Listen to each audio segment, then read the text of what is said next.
Okay, I'm going to walk you through the steps of adding a lesson or homework from Great Minds InSync to your Google Classroom. Eureka Math and Wit and Wisdom both work the same way, so I just randomly chose Math, grade 2, and we're on Module 1, Lesson 2. So I want to add the Lesson 2 practice to my Google Classroom, so I'm going to click on that. And then I'm going to click Download.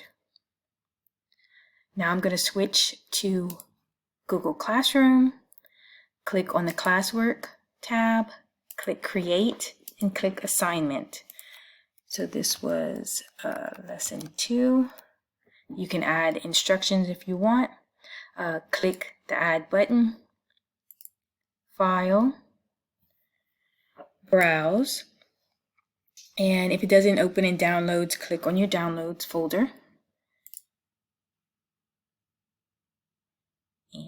Insert that file. You're going to want to change this right here from Students Can View File to make a copy for each student, and you'll notice when I switch to the student view that when they click on the assignment, the file, the PDF already has their name on it. So you can decide how many points it is. If it's ungraded, I'll just say this one's 10 points. You can have a due date, topics if you want, and once you have all that decided, you can click Assign. And here's my Lesson 2 assignment. I'm going to switch over to the student view. This is my student. I'm going to just update it. So here's my new assignment, Lesson 2. I will click on it. And you can see your work right here. It already has this student's name as student 3, so it already has the student's name here. So I'm going to click on the PDF. Now students will need to open with Kami. Kami is a Google extension that we have forced installed on all the students' user accounts, so they do have access to Kami. And when it opens up in Kami, they can type their name, the date, and they can start working. So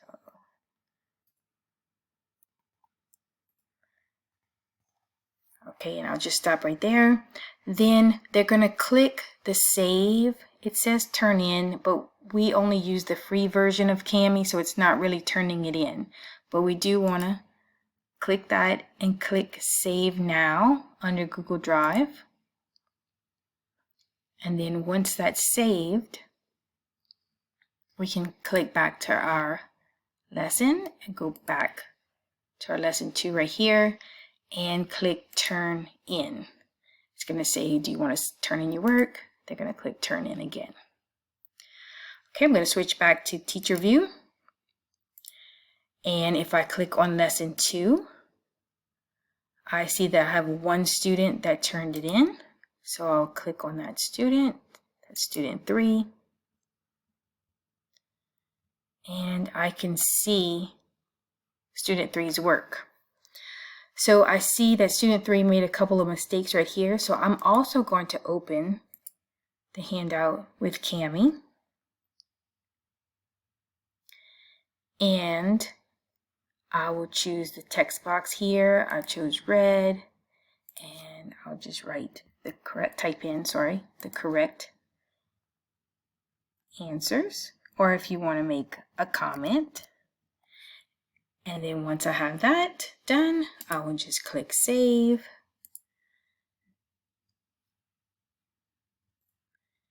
And I can grade it here. So they had a couple wrong, so maybe they only got an 8 out of 10. I can add a comment. Good job. Post that. And then I can return. If I click this return button, it's going to return it to the student. So it's asking me, do I want to return it? Yes, I will return. Okay, so I'm going to pop back over to the student view. You can see that now the student sees that it's graded. I can see my grade over here, an 8 out of 10. I can see my comment here. If I want to look at it again to see what happened, I do need to open it with Kami again. And I'm able to see my mistakes. And that is how you post something from Great Minds InSync to Google Classroom.